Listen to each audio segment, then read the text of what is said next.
Chris to do. I think we'll get started here in a minute.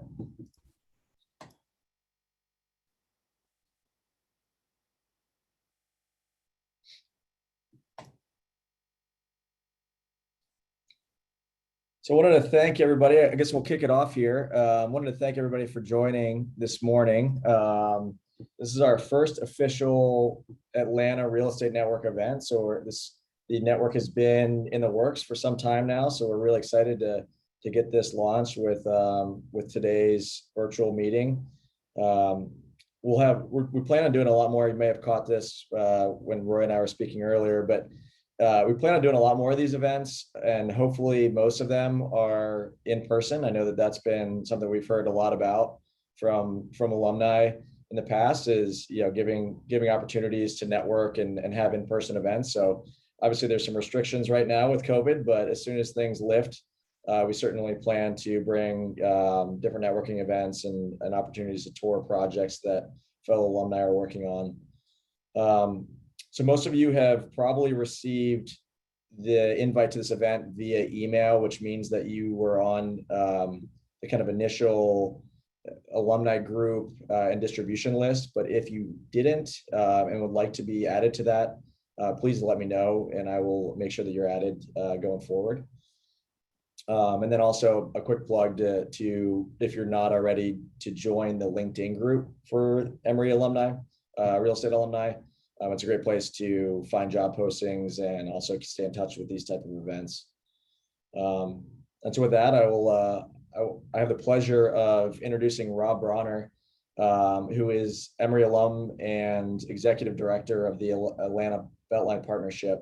Rob received his MBA from Emory in 2006 and joined the Beltline Partnership thereafter, and has assumed different roles there, but most recently, and I guess in 2016, he took over as executive director of the partnership. We felt like Rob was a great first speaker series to have. As everybody on this call probably would agree, the Beltline has been one of the most transformative projects probably in the country as it relates to economic development and real estate development. And so we're excited to be able to kind of kick it off with Rob. And the Beltline obviously has also, as most people know, has reached a really important milestone in March with the approval of the Special Services District. So it felt like it was a fitting time to talk through where the Beltline has been and where it's going in the future. So with that, I'll turn it over to Rob. And just one quick plug, any questions that you have, please save those for the Q&A section after. And if you feel comfortable unmuting yourself and asking questions, great. If not, type it in the chat and I'll make sure to ask it for you.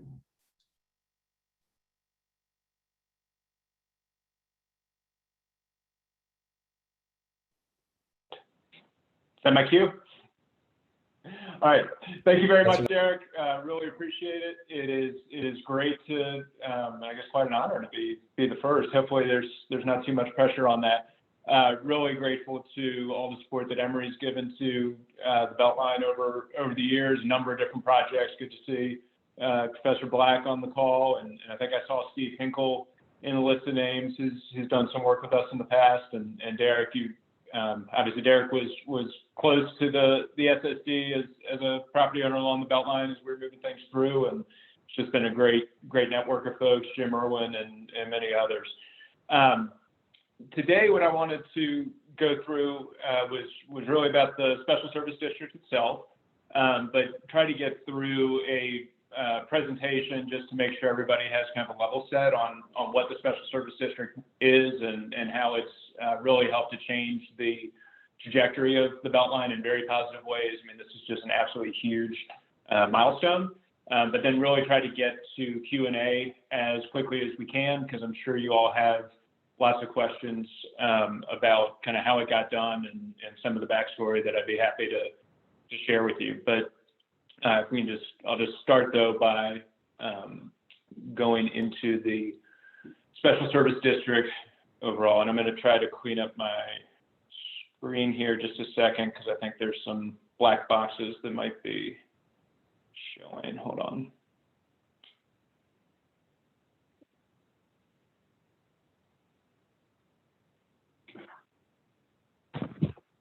All right. So, as Derek said, I'm Rob Bronner, Executive Director of the Atlanta Beltline Partnership. Just real quick, the Beltline Partnership is the 501c3 nonprofit organization that supports the vision for the Beltline, and we do that through philanthropic fundraising as well as programs that engage the public and empower residents.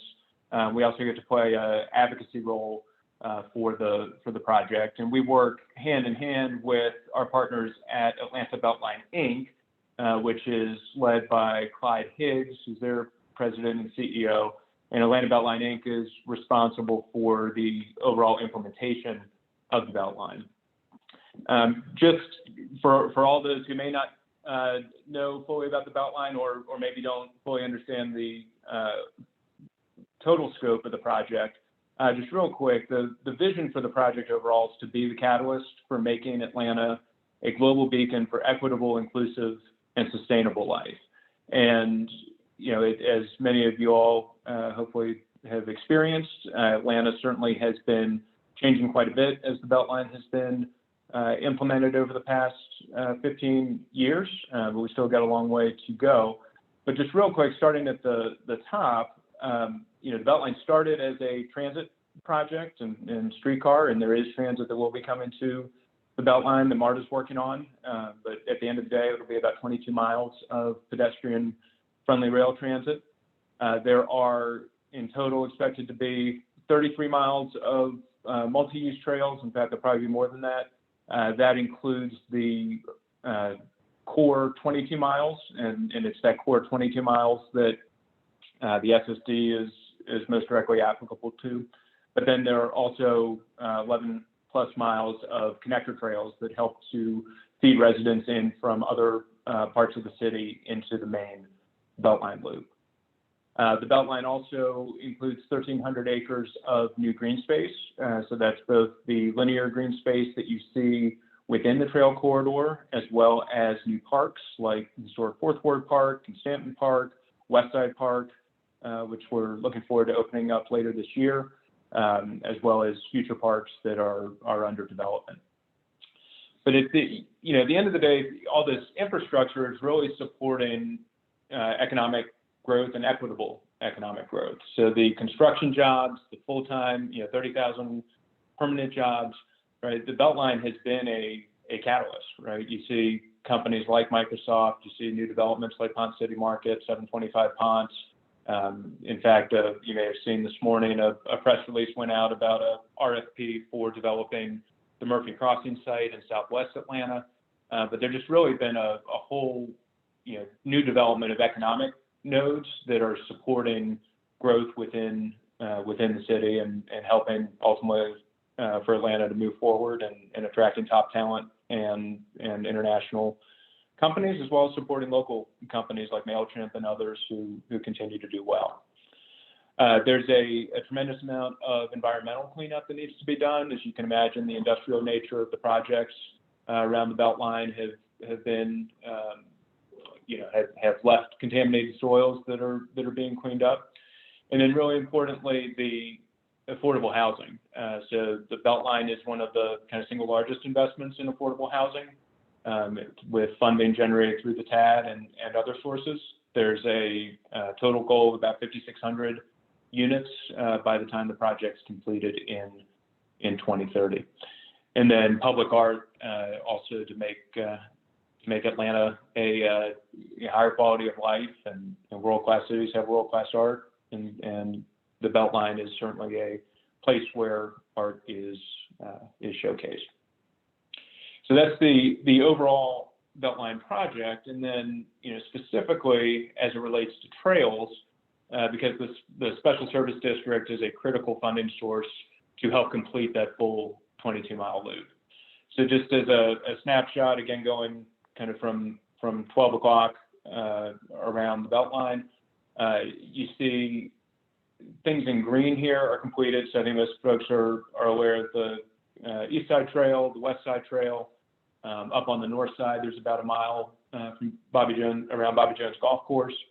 And then the West Side Beltline connector, which was just recently opened up, that connects into downtown out to West Side Park and then eventually on to the Silver Comet Trail. Things that are in orange on this, starting up by Ansley Mall, there's a section, and actually we need to update this because it just opened within the past week, but a section behind Ansley Mall that Georgia Power helped to construct. It is a kind of advanced interim trail where it's been paved, but all of the kind of full enhancements that include lighting and security cameras and landscaping and such will come in at a later time, made possible by the SSD and other funding that we're going to be bringing in. Down on the south side, the orange section down there by University Avenue is the South Side Trail West. That's taking the existing West Side Trail and taking it pretty much to the connector, but really importantly, connecting to the Pittsburgh Yards development that the Annie Casey Foundation is supporting down on the south side. And then on the west side, the Path Foundation started construction on the segment 3 of the West Side Beltline connector. So that's the piece that runs on Marietta and will be where you can ultimately access the West Side Park from connections from that section. Things that are in purple are in design, meaning that they'll be ready for construction within the next 18 to 24 months. On the northeast, the section going up to Lindbergh, and then going south of where the Georgia Power supported trail is, down to where the existing East Side Trail starts by Piedmont Park. The South Side Trail in purple really is probably the next piece that is going to go into construction. That design is about done, and will be frankly kind of the holy grail of connecting the east side to the west side and starting to make the Beltline really feel like one continuous trail network as opposed to multiple different projects. And then on the west side, going from Washington Park up to the work that's being done with the Path Foundation by West Side Park, that'll be done in the next 12 to 18 months. And when you put the green and the orange and the purple all together, you can really see we've got the bulk of the 22-mile trail loop. The key piece, of course, is having the funding to build it, which the SSD makes possible. And then in the northwest, where you see the kind of dashed blue lines, you may have seen within the past couple weeks a really exciting announcement of a partnership with the Path Foundation to design that section to figure out the alignment of that section of the trail and then eventually move into design. But we feel by working with Path, we'll really be able to accelerate where exactly the trail is going to go on the northwest. So overall, with the funding made possible by the SSD and other funds that I'll talk about, we'll be able to, with that total of about $350 million from multiple funding sources, be able to finish the full Beltline Trail corridor by 2030. And so why would we want to do that? Besides just let's get the Beltline done, there's some really great benefits that I'm sure many of you have seen or experienced with the Beltline. So it certainly improves connectivity. We see that the communities have become healthier and economically stronger as the Beltline has moved in. As Atlanta moves like the rest of the country, frankly, to emerge from the recession and impacts of COVID from 2020. This is a economic engine. It's a proven economic engine, 10-to-1 return on investment. But creating those jobs and spurring development is going to be critical to Atlanta's future success. And where the trail has been built, those things have followed. And then really importantly, the primary funding mechanism for the Beltline is a tax allocation district, which you all may be familiar with, or tax increment financing. But basically, as new development happens around the Beltline, the additional property tax revenue that's generated is what is used to help fund all of the components of the Beltline that reviewed in that overall vision. And so by building the rest of the trail corridor, that will stimulate development, that will generate new funding, that will help get the other parts of the Beltline done. And then ultimately, there is a huge focus on equity. So as we bring jobs into communities, making sure that there are the programs in place and the partners in place to connect the residents in those communities with the jobs. And as I said earlier, affordable housing and other tools that are in place to keep existing residents in their communities so that they can benefit from the opportunities the Beltline brings. And so just kind of real quick summary for those of you who are following the SSD as it moved through City Council. We really wanted to highlight and quantify the real benefits that would come from completing the trail corridor. So 50,000 jobs, that's actually 20,000 more than the original projections. With that growth in the TAD that I talked about earlier, there would be additional support for small businesses to help them succeed as the corridors build out.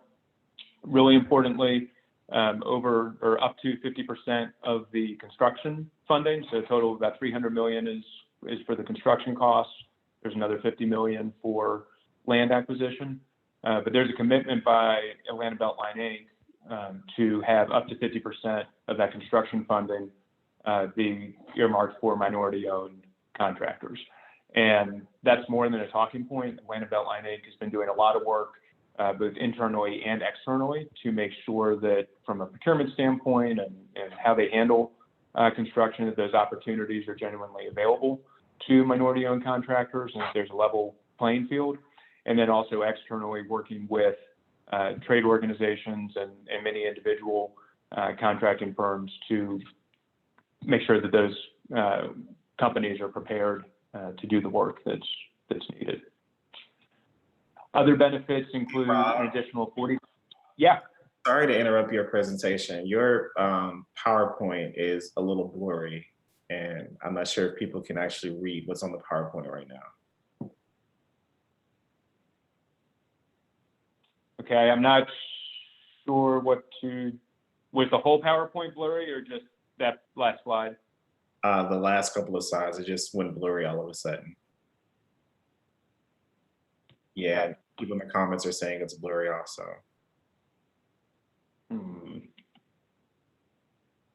Let me stop sharing and reshare and see if that changes anything. Sorry about that.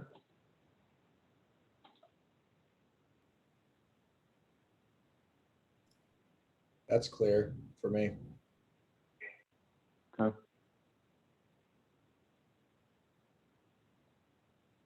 Oh, sorry. Is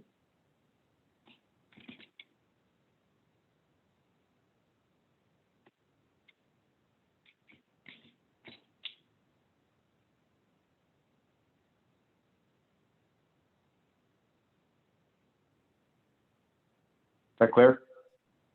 Yep, looks great. You do have the black box at the bottom, though, just as an FYI. Thank you. Yes, let me get rid of that.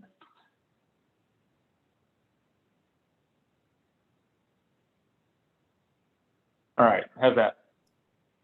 That looks great. Oh, sorry, we may have competing Wi-Fi here with school and other things going on, so apologies. So the other key benefits. Again, that TAD growth that I mentioned before is able to generate an additional $45 million for affordable housing, and that's kind of over and above approximately $90 to $100 million that Atlanta Beltline Inc. had already planned to spend on affordable housing over the next decade. And then some other kind of key things on the philanthropic side. We have as part of our capital campaign fundraising, $12.5 million for a retention fund to help legacy residents, legacy homeowners stay in their homes. This is focused on the south and western parts of the Beltline and modeled after a similar program that the Westside Future Fund had done around the stadium. And at the end of the day, as I mentioned before, the total cost of finishing the trail corridor is about $350 million. $100 million of that would come from the special service district, but that then allows us to go raise an additional $100 million in matching funds from the philanthropic community. There's also $100 million from the tax allocation district, and finally about $50 million anticipated to come from federal sources. And so that's the overall benefit. The challenge that we had, and some folks, we got this asked of us a lot, is, well, I thought the TAD was supposed to pay for all the Beltline. Why do you need this additional funding now? And so I want to show kind of a quick video that helps to explain kind of why the funding was needed. The short kind of headline is that for a variety of reasons, there's not nearly as much tax allocation district funding as had initially been projected. But I think this video in a minute or so will help to clarify that.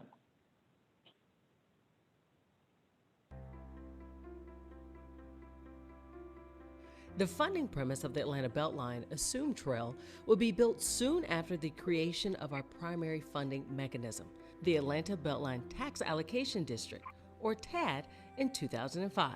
Completed trail stimulates economic development, which leads to more funding for the project.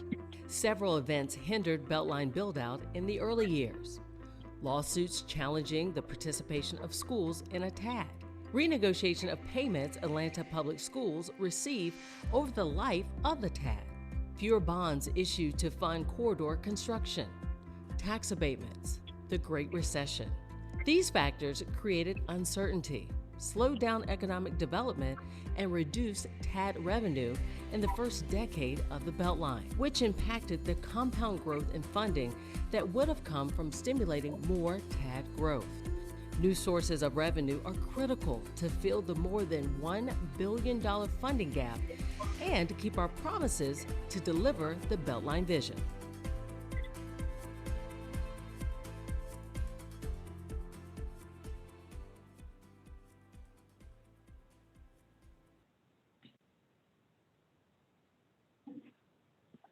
So that's a overview there, and certainly during Q&A, I'd be happy to go into more historical storytelling of those dynamics if that's of interest.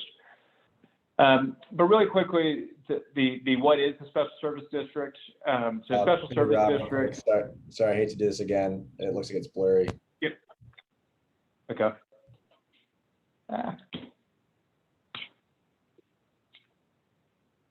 Try this again.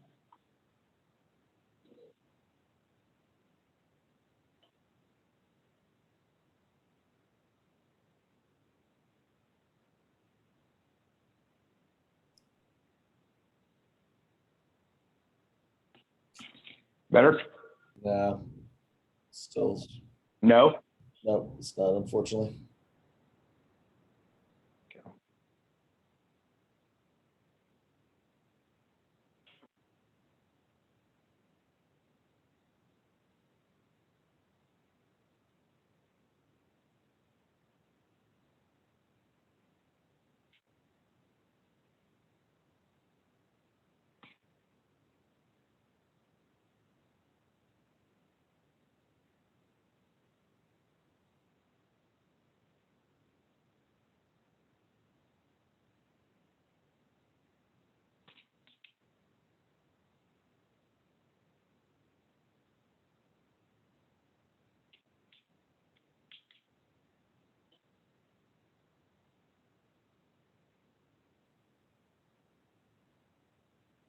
Better or no? That's better, yep. Thank you. Okay.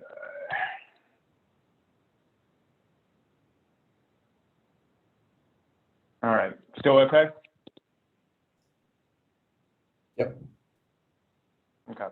Just the black box on the bottom right now. There you go. It's gone. Is it gone now? Yep. Okay. All good. All right. All right. So, what is a special service district? you can read the definition on the side.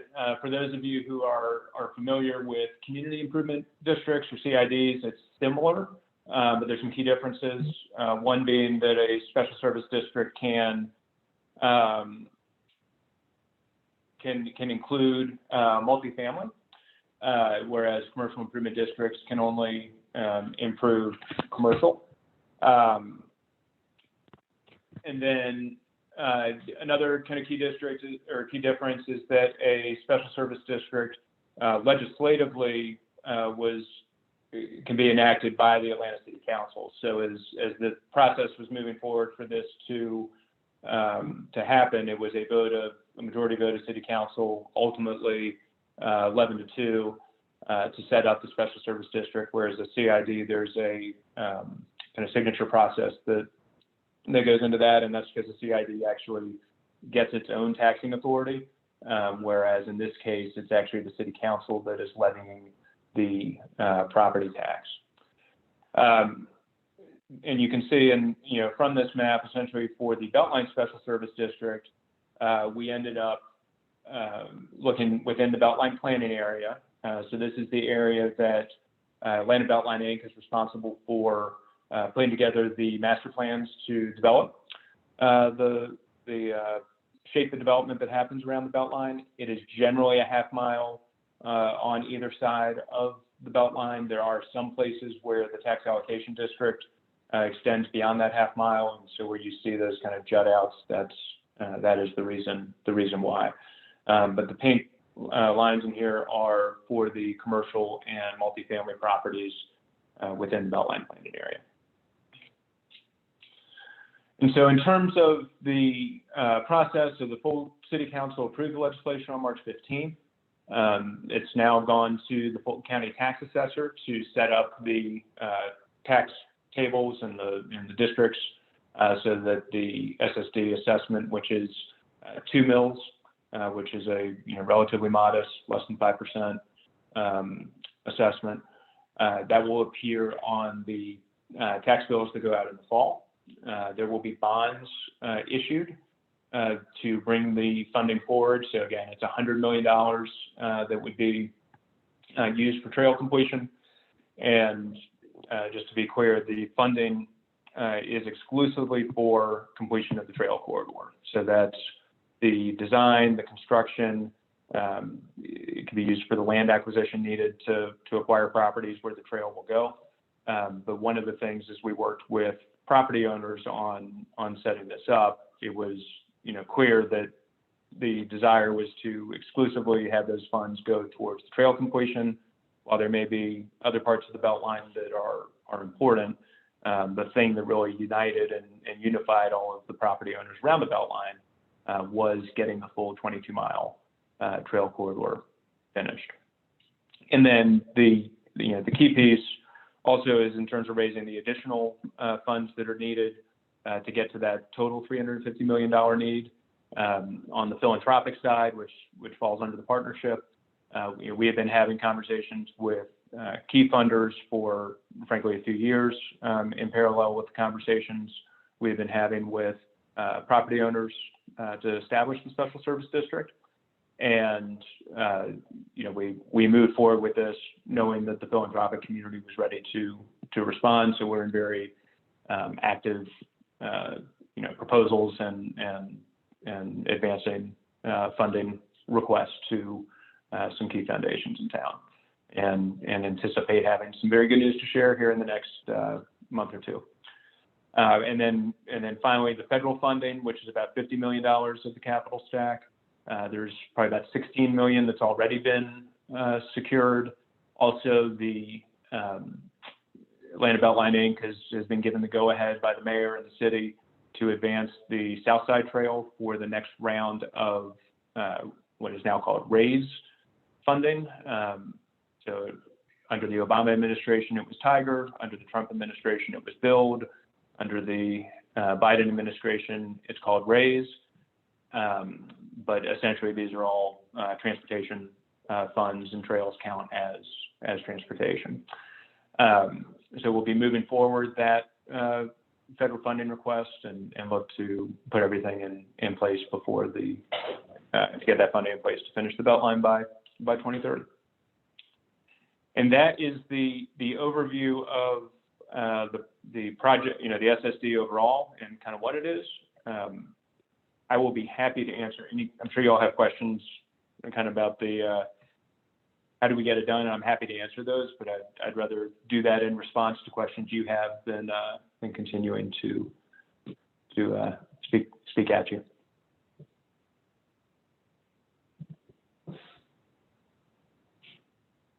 I'll say, are you all still there? We're here. You're here. Okay. Yeah. So again, huge milestone. We are ready to get the Beltline done. And again, I would love to answer questions that you all have.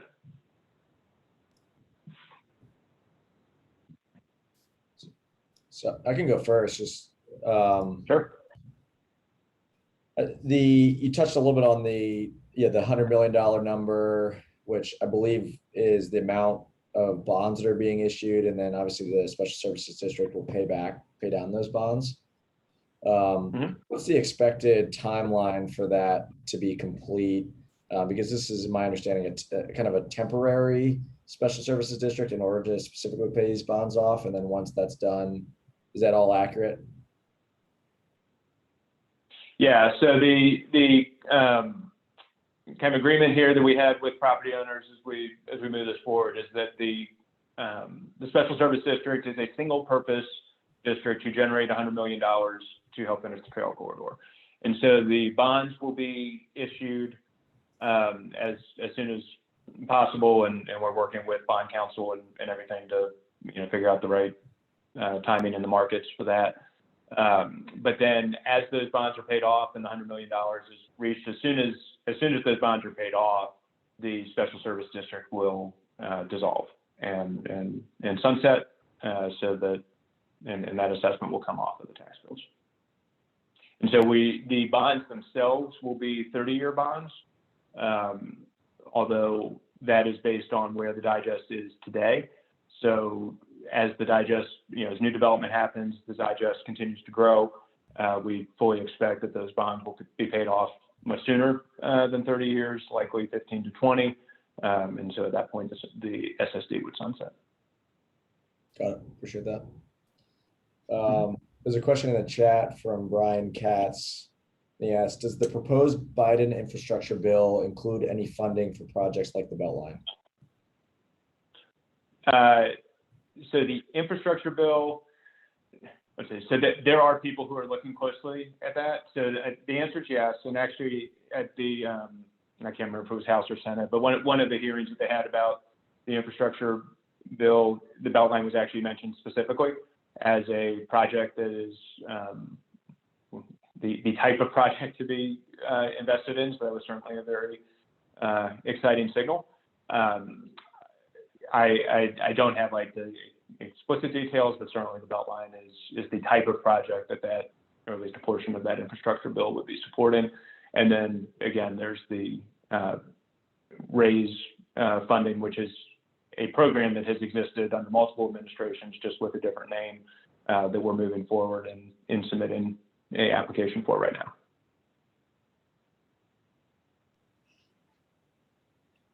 Hey Rob, it's Scott Hawley.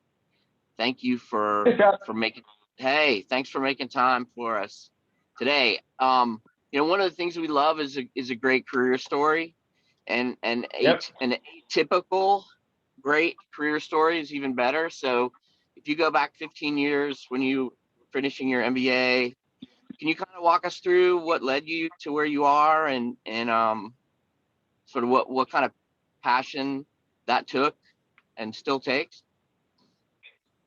Sure, I'd be happy to, and definitely, I didn't see you on the call when we started, so I'm glad you're on here now, Scott. You definitely deserve a big shout out for your support of the SSD and a lot of rallying of lots of troops behind the scenes. So want to kind of publicly thank you for everything you did to help us get this through. Great. Yeah, so I mean, as far as my story, so I moved to Atlanta in '96 after college. Worked in the private sector for about 8 or 9 years. When I left the company I was working with, I was a director of sales and marketing for the Southeast. Had done a lot of general management roles within that. If I'm being honest, the very blunt way to say it is I was fired. Although it was also kind of like a mutual. I wasn't happy, and it was just got to a point that it wasn't the right career for me, despite being the company's youngest director at the time, and it really gave me the opportunity to step back and say, okay, well, what do I want to do with my career? And I had been very involved in the community and volunteer efforts and such, and as I looked at kind of what I wanted to do next, I had a decision to make about, did I want to stay in private industry and continue to give back through board service and volunteering in other ways, or did I actually want to make a career shift and spend my hours, my full-time effort trying to focus on improving communities, and decided on the latter, and decided when I applied to Emory that I knew going into business school that I wanted to come out in the nonprofit sector, and actually had a really great, and the school was great. So this is back in, I did the 1-year program, graduated 2006. The school was really, really flexible in allowing me to tailor my experience towards the nonprofit sector. So had, for example, when entrepreneurship, did business plans for nonprofits instead of for-profits. My independent work was nonprofit focused. The leadership programs, got to work with the Gateway Center, interned at the United Way, but just a lot of flexibility to shape my experience at business school in a way that I felt prepared me to make that transition. Ironically, did not take a single real estate course because I did not think that was something that I would need in the nonprofit sector, and then end up, working with the Beltline, which is one of the biggest real estate things going on in the city. But in terms of how I actually ended up at the Beltline, had a few, different job opportunities coming out of business school. But as I looked at the Beltline, at that point it was still an idea, right? It was just been approved by city council and the TAD set up, but through one of my classmates, his now wife was doing some early work and working with Ray Weeks, who some of you may know of, who was the original founding chair at Mayor Franklin's request for the Beltline partnership. And as I looked at it, I was like, wow, if I want to have an impact, and that is what I wanted to do, was work on something that would have a real impact. The Beltline, there wasn't anything else going on in Atlanta, certainly in Atlanta and arguably in the country, that would have greater impact or greater potential for impact than the Beltline. So serendipity came in 2006, and 15 years later, we've made a lot of progress, but we still have a long ways to go. Fortunately now, again, with the SSD, have some wind at our back, filling our sails to get it done. That was awesome. Thank you, Rob. Sure. Rob, I have a question here from Alice. Sorry, scrolling back up to it.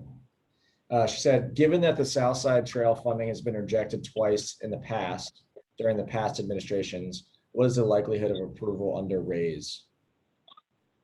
Great question. Somebody who's obviously following things closely. So shout out to the person asking the question. The interesting thing, and this is just the way that decisions at the federal level happen, and while I don't work directly with that part of the business, so to speak. I do work with those who do. The reality is the Beltline has always been scored at the highest levels on all of those grant requests, right? So kind of the first pass from DOT is on technical merits, and the Beltline scores very, very well and has for all of those previous applications. So then there's a if you want to call it, I guess, a short list of projects that qualify. Then there are political decisions to be made. And under the Obama administration, we were successful with the Tiger funding that helped with the West Side Trail. Under the most recent administration, we were not successful with the Build program. And under the current administration, certainly the signals are that, if you look at, for example, the Build program under the previous administration, I think Georgia got one project in the last round, and it was a road widening in around Warner Robins, right? We think with the current administration, the priorities are more focused on cities and on things like the Beltline that, again, are stimulating economic development in urban cores. So we're optimistic for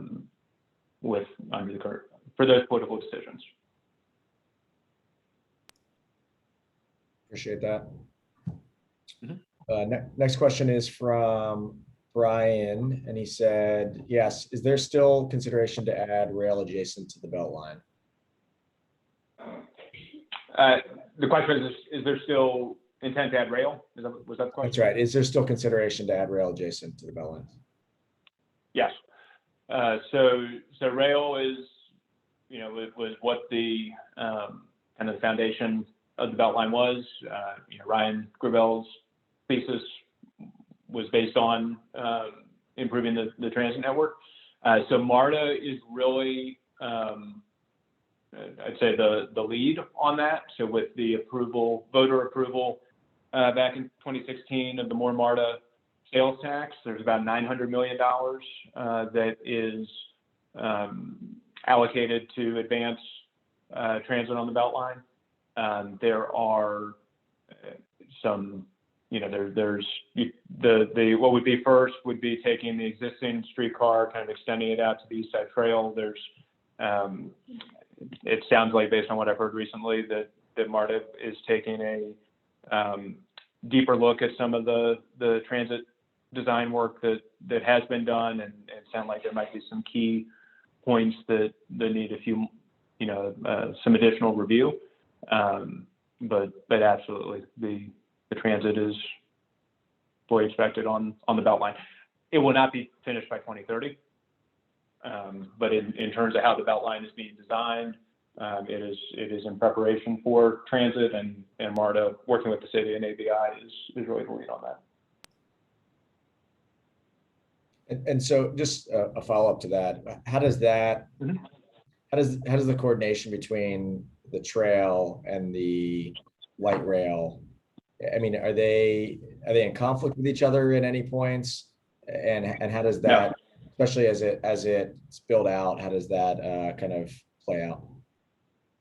Yeah, no, great question. So if you look at how the Beltline's designed, right, the design of the corridor has been done in full anticipation of future rail transit. And so, I mean, just as an example, if you were going to build a trail as cost effectively as possible, you would put it down the center of the rail bed, right? With the Beltline, we weren't just building a trail; we were building a transportation corridor, right? That was also, equipped to stimulate economic development alongside it. And so the trail was put on the side of the corridor, and that required retaining walls and other things. And then there's the linear green space alongside it, which is essentially preserving the transit corridor for future transit.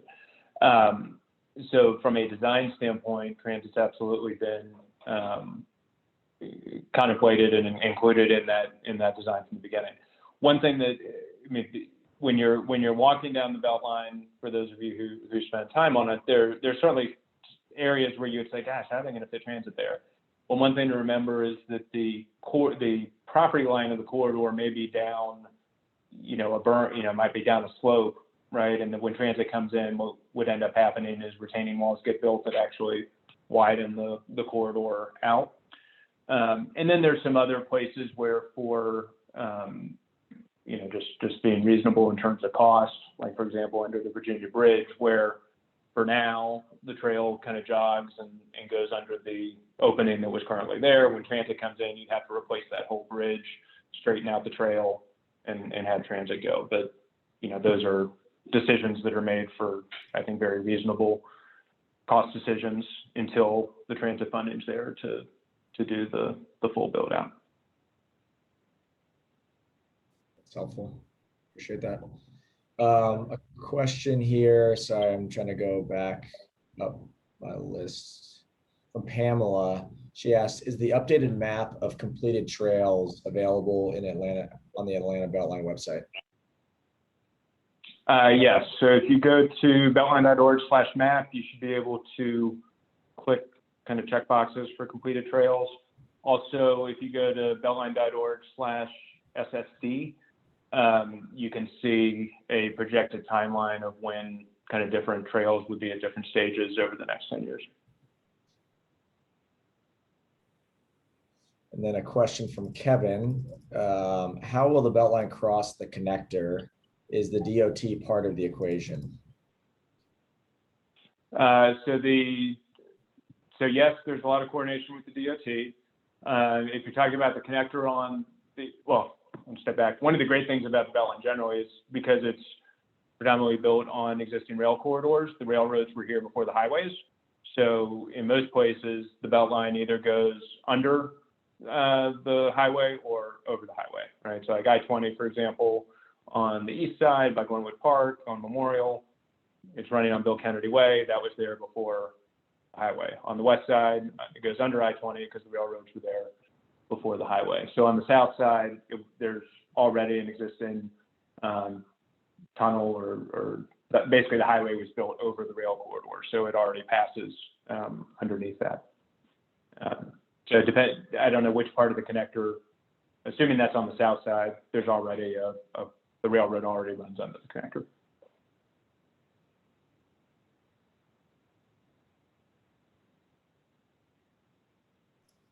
And there's another question from Alice here.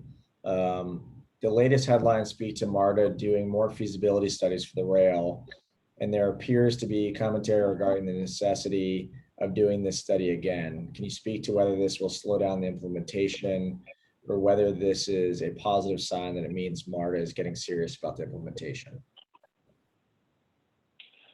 Good question. I will, so first of all, I'll say I am not a transit expert and I am not a transit engineer, and I don't know all the specific things that MARTA is looking at that they're saying need to be evaluated in order to finish or in order to actually build the transit on the corridor. I believe it looks to me like it's a positive sign that they're actually, my understanding is they've identified a few specific points where in order to make sure that they can successfully build the transit at those points that they're looking at it in more detail. Again, I'm not a transit engineer. I can't tell you exactly what it is they're looking at, but I am taking it as a positive sign. I mean, they've got $900 million that they're supposed to spend on the Beltline, so I think they're trying to get it done so they can build this section to transit.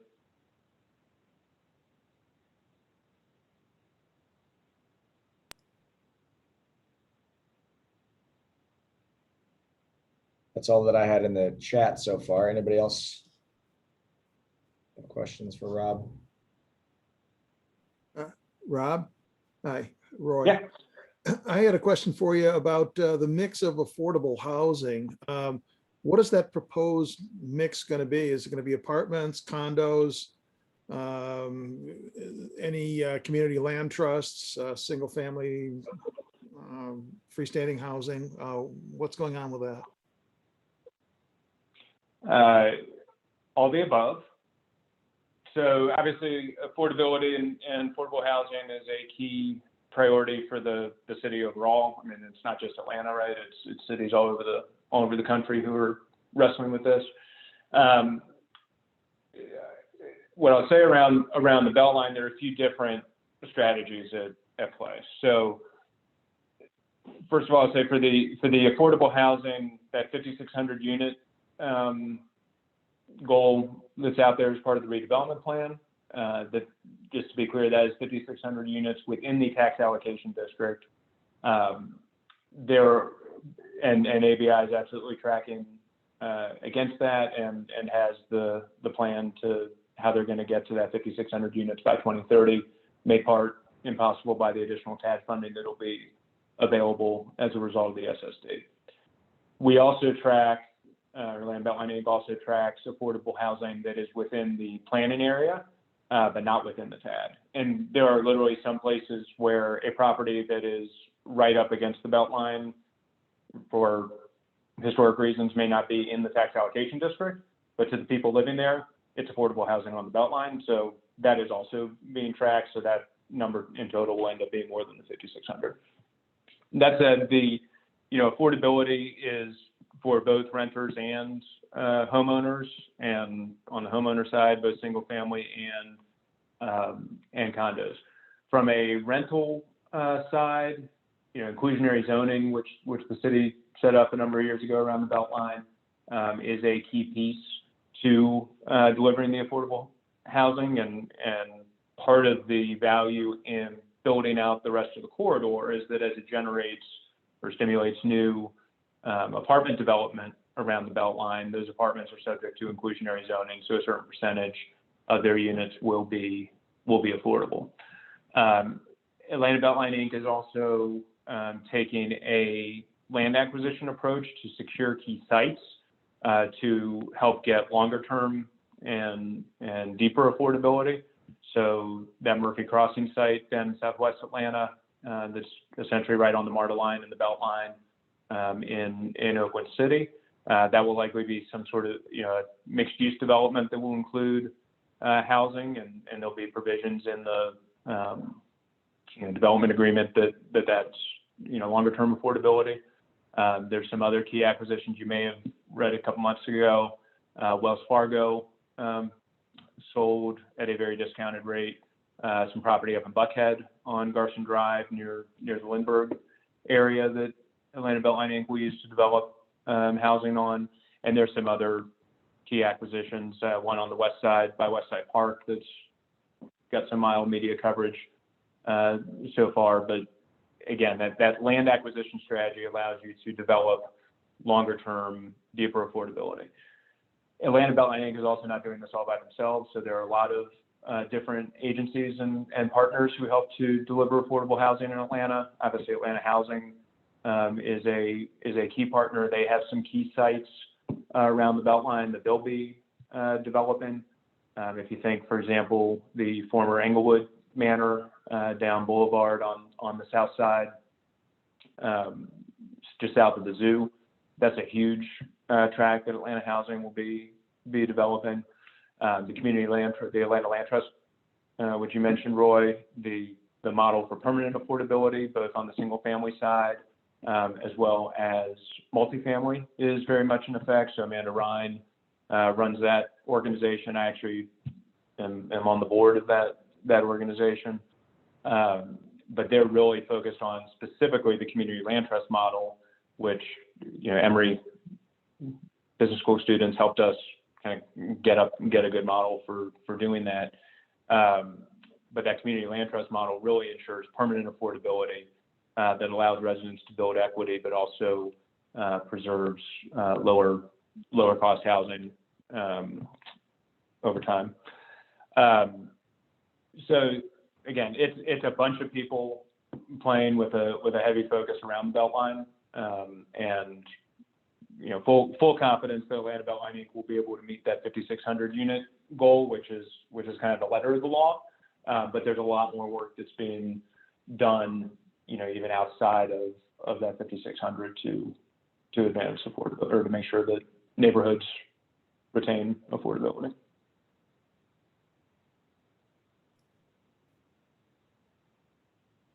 And when you hear like, folks like, I'm just thinking how even Jamestown, right, and Ponce City Market announced, affordable units within their next phase of development. I mean, I think a lot of people are focused on this and want to figure it out. I have a question here from Sam, and he asks, is the $350 million SSD funding just for the main Beltline trail, or is it also for connections to adjacent or other existing or new connector trails? That 350 is for the main 22-mile trail. And then Ryan just asked a question. Forgive me if you touched upon this, but when do you anticipate substantial completion of the Beltline? So the trail corridor will be done by 2030. Now that we've got the funding, figured out. The transit's going to take longer. I honestly couldn't tell you when transit all around the Beltline will be done. The more MARTA tax or funding would be, can also be used to leverage federal funding, but it's just a longer timeline for transit. Parks, there will be more parks built out between now and 2030. Atlanta Beltline Inc. is getting ready to update their implementation plan. So now that there's, again, some more funding certainty with the SSD, they're getting ready to, again, map out kind of what the last 10 years are going to look like on all the different fronts. And just a quick follow-up question. One of the maps you showed earlier was, in planning, under construction, and kind of still studying where that future connection will be. The pieces that are, I guess, mainly in the planning phase, obviously the funding was required in order to complete those. But how quickly do you think that those will be completed? Now that the funding is quote unquote in place, how do you think that will be rolled out? Yeah. So, and primarily the one that's really still in the kind of planning phase is the Northwest. So essentially going from, Huff Road over to Lindbergh, and with the agreement and the partnership with the Path Foundation that was announced a couple weeks ago, we think we'll have the alignment figured out within a year and then ready to move pretty quickly. So, the full thing will be done by 2030. There'll be much more clarity on alignment and where exactly the trail is going to go within the next 12 months. And I'm sorry, I don't think I asked that question correctly. The way that the loop kind of lines is that really that Northwest section is the only piece that's kind of TBD right now. So I guess the majority of that loop in my mind will be done, or it is, already in design. So I guess those pieces that are already decided exactly where things are going to be, are currently being designed, how quickly do those get rolled out now that the funding has happened? Gotcha. So for the parts that are in design, you will see some of them going into construction within the next 6 months, right? And then others maybe 18 to 24 to finish the design, because the ones that are in design are at different stages of design, right? Some are like at 90%, 95%, and then some are at like 10%. So I'd say all the things that are in design right now should be completed within the next 18 to 24 months, but some as soon as within the next 6 months, and then go into construction. Right.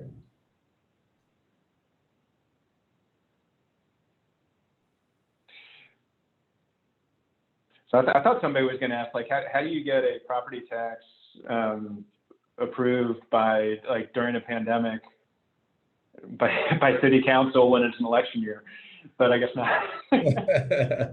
Well, now that you've asked it.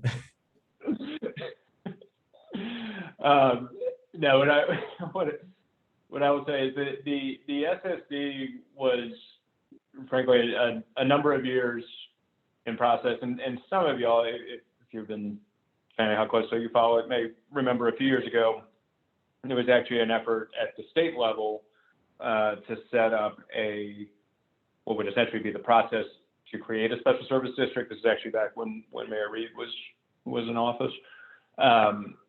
And while City Council always had the authority to create a special service district, under the previous administration, the preference was to do something at the state level to create a process that was maybe more akin to the CID process in terms of creation.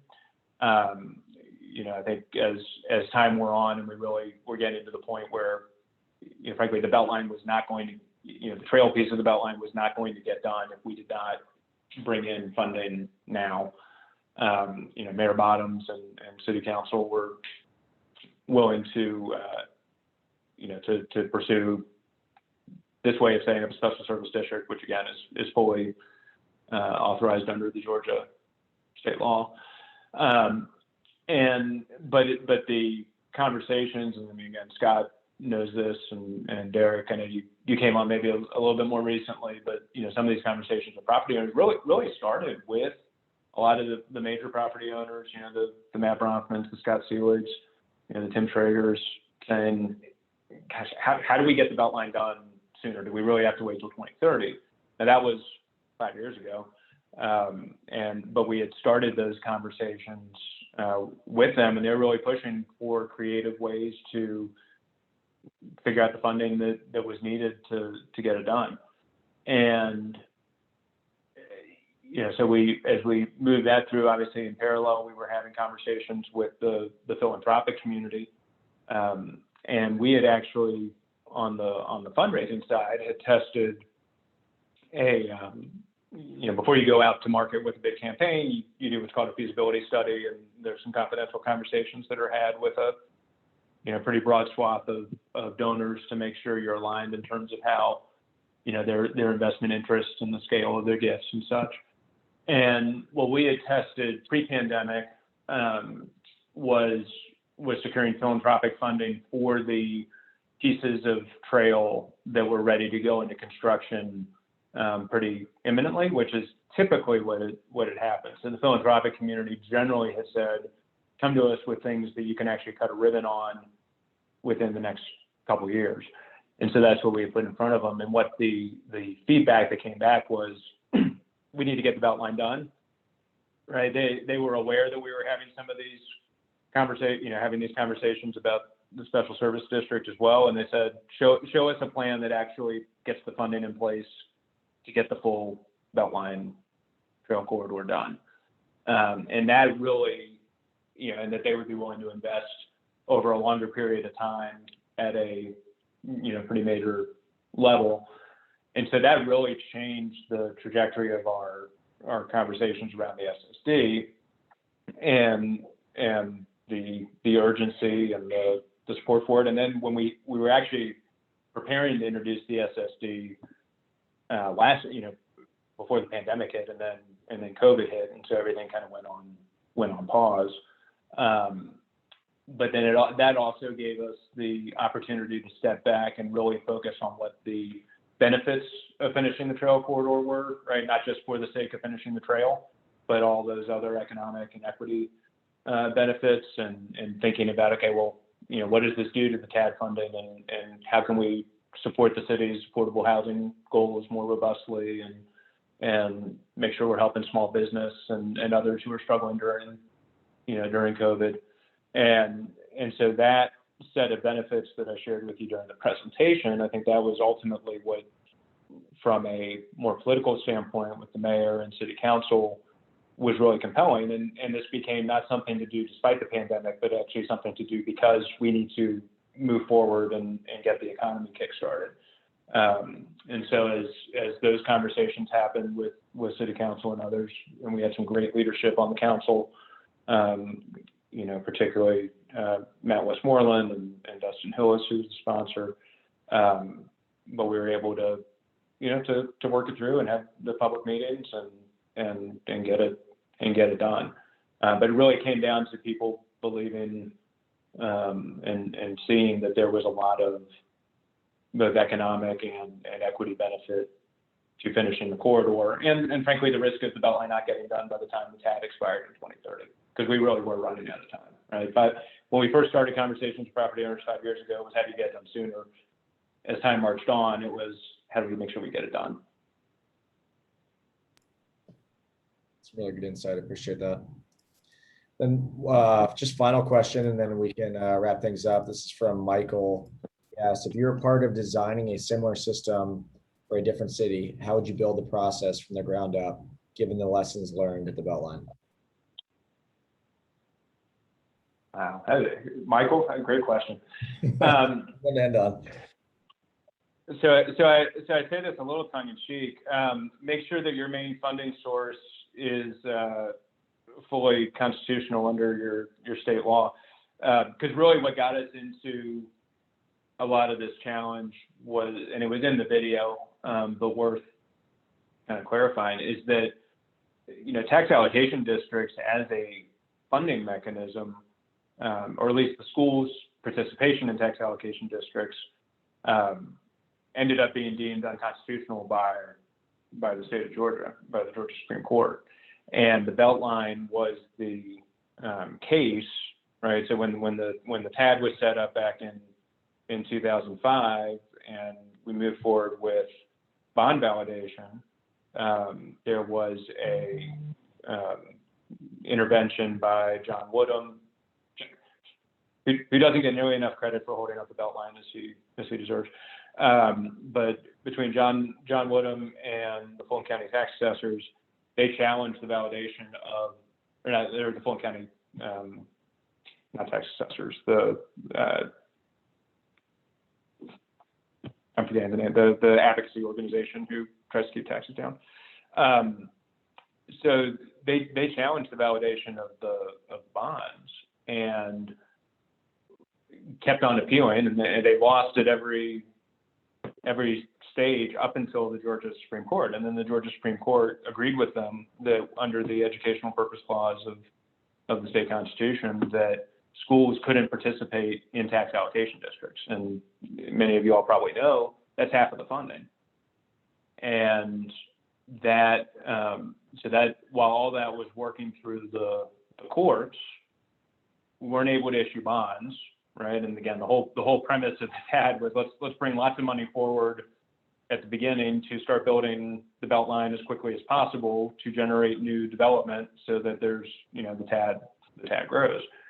And we weren't able to issue bonds. The 2 to 3 years that it was going through the courts, that was time lost. There ended up being, and that wasn't just for the Beltline, by the way. I mean, that impacted the entire state. And then there was actually a constitutional amendment, right, that went to the voters the same year that the Supreme Court handed down their ruling. And Georgia voters, again, not just Atlanta, whole state of Georgia, voted to kind of codify it that schools could choose to participate in tax allocation districts. And then the legislature, put in place the legislation that was needed. However, the funding that would have been from the schools for those first few years was returned to the schools. So we kind of lost, I forget if it was $20-30 million in the early years that could have built the West Side Trail back in 2007, right, or 2008, which would have made a big difference to how development happened, right?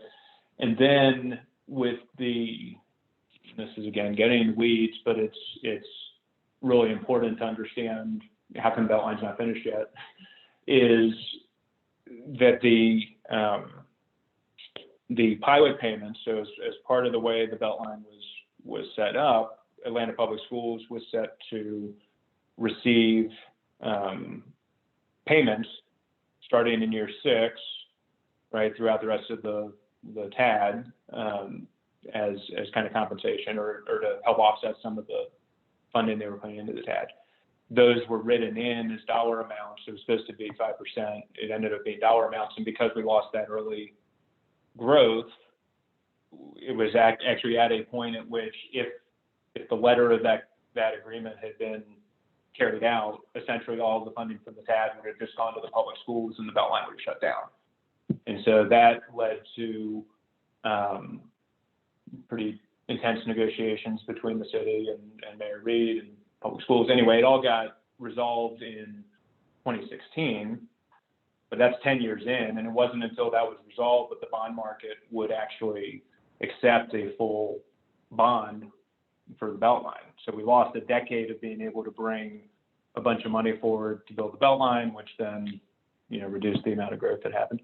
Anyway, all that to say, in answer to the question, if you're going to set something up that's dependent on a single funding source, make sure that you're like locked tight on that funding source actually being one that you can use, because it certainly has ripple effects down the line. Other things that I would say in that regard, in terms of kind of lessons learned. Look, these visions, if you're doing something as bold as the Beltline, there is a lot of value to having that kind of grassroots organizing, because the reality is you're going to have, at least in Atlanta, where you've got term limits on your mayor and city council and stuff, you're going to go through multiple political cycles, and you need to make sure that the public is fully behind something that's going to take decades to finish.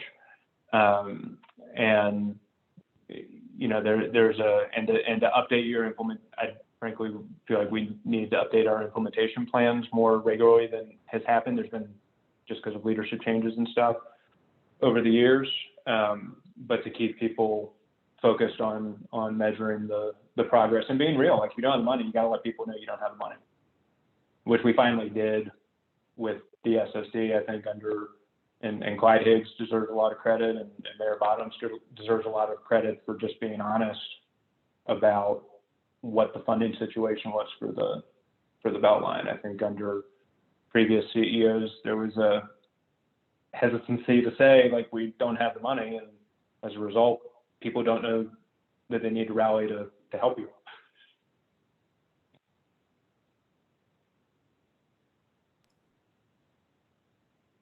Great, really appreciate it. Kevin, do you want to take us away?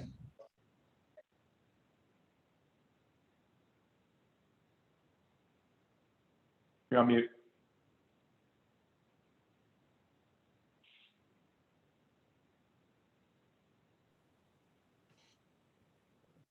All right, can you hear me now? Good. Okay. On behalf of the Emory Alumni Association, I want to thank you again. Rob, this was a great presentation. We really appreciate you helping us out with the inaugural event of the recently launched Atlanta Real Estate Network. I'm Kevin Kell. I'm an alumnus. I'm a former banker who's done a fair amount of real estate lending, so I found this particularly interesting. And now I'm the staff liaison to the network from the EAA. I want to invite you to join us for future events, both digital and hopefully before long in person. So watch your email and your LinkedIn notifications for more information as we plan them. I'm going to send you a follow-up email either later today or tomorrow with a link to Rob's presentation on the Emory YouTube channel, and also with a link to a very brief survey. And I hope you'll take just a minute to fill that out, because that will help us plan, you know, what kinds of programming you want to see going forward. Again, thanks to co-presidents Derek Hutchison and Scott Hawley, who've done a great job, plus the board. So until next time, we'll see you later. Thanks, everybody.